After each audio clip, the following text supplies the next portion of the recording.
Bismillahirrahmanirrahim. Subject chemistry class second year. Today the topic is organic chemistry as a separate subject or branch. So organic compound obey the same fundamental laws of chemistry that hold for inorganic compound. However, they are studied as a separate discipline because of the following reasons. Organic compounds को हम एक separate branch में क्यों रखते हैं या organic compound को हम बिल्कुल डिफरेंट क्यों स्टडी करते हैं, इनऑर्गेनिक कंपाउंड की तरह स्टडी क्यों नहीं करते, या दोनों कंपाउंड्स को इनऑर्गेनिक कंपाउंड्स को और ऑर्गेनिक कंपाउंड को हम कंबाइन क्यों स्टडी नहीं करते। इसके कुछ रीजंस हैं। वो रीजंस कौन कौन से हैं वो मैं नीचे एक्सप्लेन करूँ नंबर बाय नंबर। फर्स्ट जो रीज़न है, the first reason is that large number of compounds. It means कि जो ऑर्गेनिक कंपाउंड है, ऑर्गेनिक कंपाउंड अगर हम यहाँ पर देख लें कि अभी तक जो नॉन ऑर्गेनिक इनऑर्गेनिक कंपाउंड है ये अप्रॉक्सीमेटली इतने कंपाउंड हैं 1,50,000 जो, और वो रैपिडली इंक्रीज नहीं हो रहे। जितने इनऑर्गेनिक कंपाउंड अभी तक डिस्कवर हुए हैं वो इतने हैं अप्रॉक्सीमेटली। लेकिन अगर हम ऑर्गेनिक कंपाउंड की स्ट्रेंथ देख लें, उनकी तादाद देख लें, तो अभी तक non organic compound it is about 35 million and their number several thousand of compounds are synthesized each year in laboratory. Artificially बहुत सारे ऑर्गेनिक कंपाउंड लेबॉर्ट्रीज में प्रिपेयर होते हैं। इसके साथ साथ प्लांट्स और एनिमल्स की बॉडीज़ को जब मज़ीद उसको जब हम स्टडी करते हैं, जब उसके हम मुख्तलिफ क्रोमेटोग्राफिक मेथड से उसके बॉडी से हम जब कंपाउंड सेपरेट करते हैं तो मज़ीद न्यू कंपाउंड्स डेली या मंथली या वीकली जो है वो डिस्कवर हो रहे हैं। तो ये जो तादाद है ये इंक्रीज़ हो रहे हैं, जबकि इनऑर्गेनिक कंपाउंड की जो स्ट्रेंथ है वो सिर्फ और सिर्फ अप्रॉक्सीमेटली इतनी हो जो रैपिडली इंक्रीज़ नहीं हो रहा है। लेकिन ऑर्गेनिक कंपाउंड की तादाद ईच ईयर सेवरल थाउजेंड वो इंक्रीज़ हो रहा है। सो जो फर्स्ट रीज़न है कि हमने ऑर्गेनिक कंपाउंड को सेपरेट ब्रांच में क्यों रखा है, ये हम ऑर्गेनिक और इनऑर्गेनिक कंपाउंड को कंबाइन क्यों स्टडी नहीं करते, तो इसकी जो फर्स्ट रीज़न है वो ये है कि जो ऑर्गेनिक कंपाउंड है इनकी तादाद बहुत ज़्यादा है। उसकी वजह ज़्यादा होने की वजह से इसको हमने एक सेपरेट ब्रांच में रखा है। सेकेंड रीज़न क्या है जिसकी वजह से हम ऑर्गेनिक कंपाउंड को बिल्कुल डिफरेंट स्टडी करते हैं इनऑर्गेनिक कंपाउंड से, तो unique chemical and physical properties of carbon of organic compound. Second reason वो ये है कि ऑर्गेनिक कंपाउंड की जो केमिकल और फिजिकल प्रॉपर्टीज़ है वो टोटली डिफरेंट है from inorganic compound. For example इनकी कंपोजिशन, ऑर्गेनिक कंपाउंड की कंपोजिशन क्या है, ऑर्गेनिक कंपाउंड के लिए एसेंशियल एलिमेंट ये है।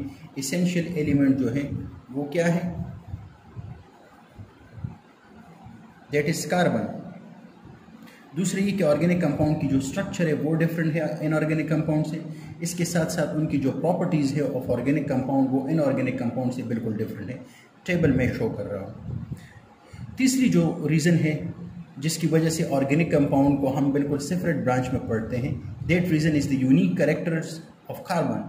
ऑर्गेनिक कंपाउंड के लिए जो एसेंशियल एलिमेंट है that is the carbon element, और कार्बन एलिमेंट के कुछ यूनिक कैरेक्टर है जो कि बाकी एलिमेंट्स में नहीं पाए जाते, which are not present in other elements.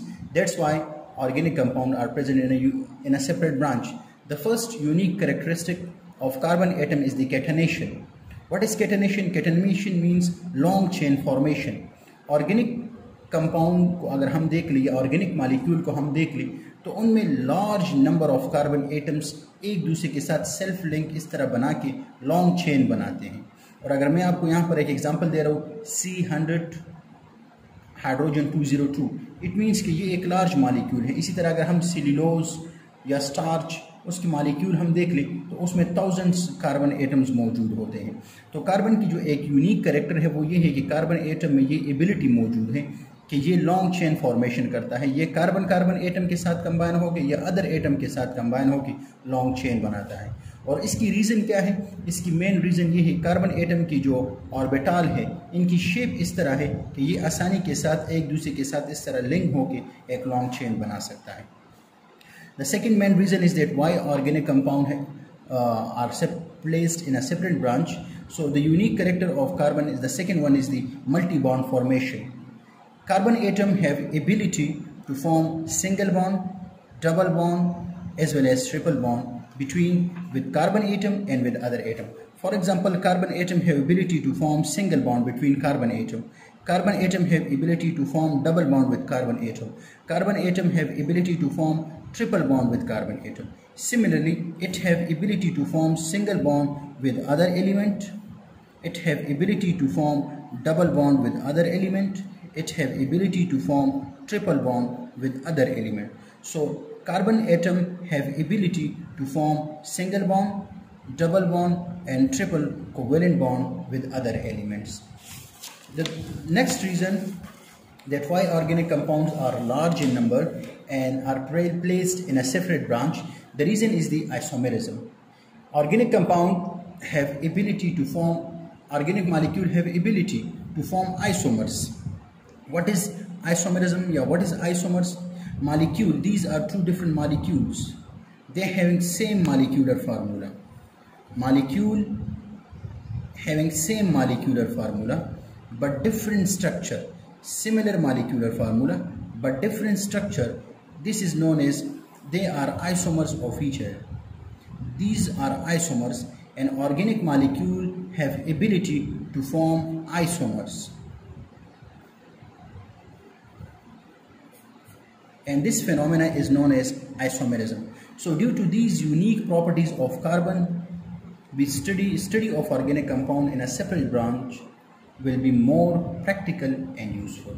इसी वजह से हमने ऑर्गेनिक कंपाउंड को एक बिल्कुल अलग ब्रांच में रखा हुआ है और एक अलग तरीके से इसको हम स्टडी करते हैं, डिफरेंट टेक्निक, डिफरेंट मेथड से हम इनको स्टडी करते हैं as compare to the inorganic compound.